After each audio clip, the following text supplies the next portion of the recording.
ನೋಡ್ರಿ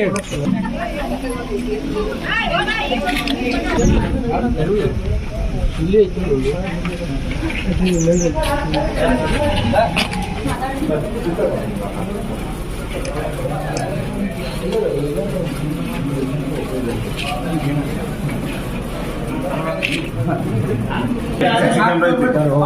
chicken rice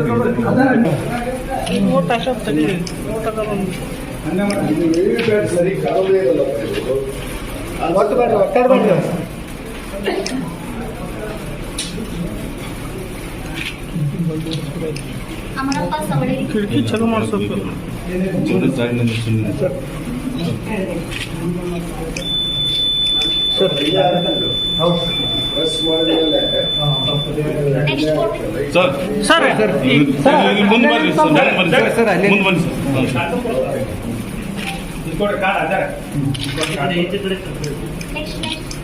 ನಮ್ಮ ದೇಶದ ಭವಿಷ್ಯವನ್ನ ರೂಪಿಸೋದಕ್ಕೋಸ್ಕರ ನಡೆಯುತ್ತಿರುವಂಥ ನಮ್ಮ ಲೋಕಸಭಾ ಚುನಾವಣೆ ಪ್ರತಿಯೊಬ್ಬ ಮತದಾರನ ಆದ್ಯ ಹಕ್ಕು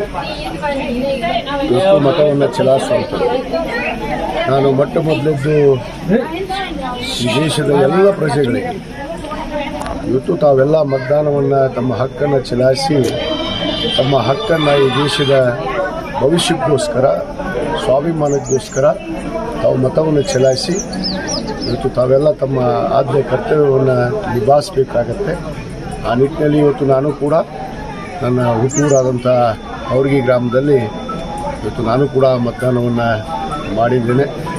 ಅದರಂತೆ ಎಲ್ಲರಿಗೂ ಕೂಡ ನಾನು ವಿನಂತಿ ಮಾಡ್ಕೊಳ್ತೇನೆ, ತಾವೆಲ್ಲರೂ ಮತದಾನದಿಂದ ದೂರ ಉಳಿಯುವಂಥ ಕೆಲಸ ಆಗಬಾರ್ದು.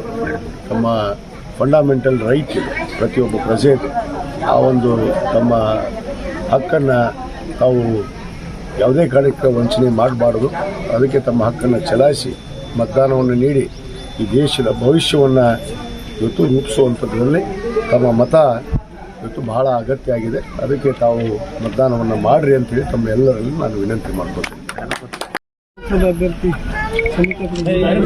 ನೋಡಿ, ನಮ್ಮ ಬಾಗಲಕೋಟೆ ಲೋಕಸಭಾ ಅಭ್ಯರ್ಥಿಯಾದಂಥ ಶ್ರೀಮತಿ ಸಂಯುಕ್ತ ಪಾಟೀಲ್ ಅವರ ಅನುಕ್ರಮ ಸಂಖ್ಯೆ ನಂಬರ್ 3 ಇವತ್ತು ಮತದಾನ ನಡೆದಿದೆ. ಪ್ರತಿಯೊಬ್ಬ ಭಾರತದ ಪ್ರಜೆಗೆ ನಾನು ವಿನಂತಿ ಮಾಡಿಕೊಳ್ಳೋದಿಷ್ಟೇ, ಬಾಗಲಕೋಟೆ ಮತಕ್ಷೇತ್ರದ ಎಲ್ಲ ಜನತೆಗೆ ತಮ್ಮ ಈ ಹಕ್ಕನ್ನು ಚಲಾಯಿಸೋದ್ರ ಮುಖಾಂತರ ಇವತ್ತು ನಮ್ಮ ಅಭ್ಯರ್ಥಿಯಾದಂಥ ಶ್ರೀಮತಿ ಸಂಯುಕ್ತ ಪಾಟೀಲ್ ಅವರಿಗೆ ತಾವೆಲ್ಲ ಆಶೀರ್ವದಿಸಿ ಅವ್ರಿಗೆ ಅತ್ಯಂತ ಹೆಚ್ಚಿನ ಒಂದು ಬಹುಮತದಿಂದ ಗೆಲ್ಲಿಸಬೇಕು ಅಂತೇಳಿ ಈ ಸಂದರ್ಭದಲ್ಲಿ ನಾನು ವಿನಂತಿ ಮಾಡ್ಕೋತೇನೆ. ಅದ್ರ ಜೊತೆಗೆ ಇವತ್ತು ನನ್ನ ಮತಕ್ಷೇತ್ರ ಹುನಗುಂದ ಮತಕ್ಷೇತ್ರ ಇವತ್ತು ಅತ್ಯಂತ ಹೆಚ್ಚಿನ ಒಂದು ಮತವನ್ನು ಇವತ್ತು ಸಂಯುಕ್ತ ಪಾಟೀಲ್ ಅವರಿಗೆ ನೀಡೋದ್ರ ಮುಖಾಂತರ ಅವರ ಗೆಲುವಿಗೆ ನಮ್ಮ ಹುನಗುಂದ ಮತಕ್ಷೇತ್ರ ಇವತ್ತು ಮುಖ್ಯವಾಗಿರುತ್ತೆ ಅನ್ನೋ ಒಂದು ವಿಶ್ವಾಸವನ್ನು ಕೂಡ ನಾನು ಈ ಸಂದರ್ಭದಲ್ಲಿ ವ್ಯಕ್ತಪಡಿಸಿ ಇವತ್ತೇನು ಎಲ್ಲರೂ ಕೂಡ ಮತದಾನವನ್ನು ಚಲಾಯಿಸಬೇಕು ಅಂತೇಳಿ ವಿನಂತಿ ಮಾಡಿಕೊಂಡೆ. ಯಾಕಂದರೆ ಭಾಳಷ್ಟು ಬಿಸಿಲಿದೆ. ನಾನು ವಯಸ್ಸಾದಂಥವ್ರಿಗೆ ಬೆಳಗ್ಗೆನೇ ಮತದಾನ ಮಾಡೋದಕ್ಕೆ ನಾವು ವಿನಂತಿ ಮಾಡಿಕೊಂಡಿದ್ದೆ. ಅದರಂತೆ ಯಾವುದೇ ಒಂದು ಕಾರಣದಿಂದ ತಮ್ಮ ಮತವನ್ನು ಚಲಾಯಿಸದೆ ಇರುವಂಥದ್ದಾಗಬಾರ್ದು. ತಾವೆಲ್ಲರೂ ಕೂಡ ಮತವನ್ನು ಚಲಾಯಿಸಿ ಇವತ್ತು ನಮ್ಮ ಅಭ್ಯರ್ಥಿಯಾದಂಥ ಶ್ರೀಮತಿ ಸಂಯುಕ್ತ ಪಾಟೀಲ್ ಅವರ ಅನುಕ್ರಮ ಸಂಖ್ಯೆ ನಂಬರ್ 3 ಹಸ್ತದ ಗುರುತಿಗೆ ತಾವು ಮತದಾನ ನೀಡಿ ಅವ್ರಿಗೆ ಆಶೀರ್ವದಿಸಬೇಕು ಅಂತೇಳಿ ಮತ್ತೊಮ್ಮೆ ನಾವು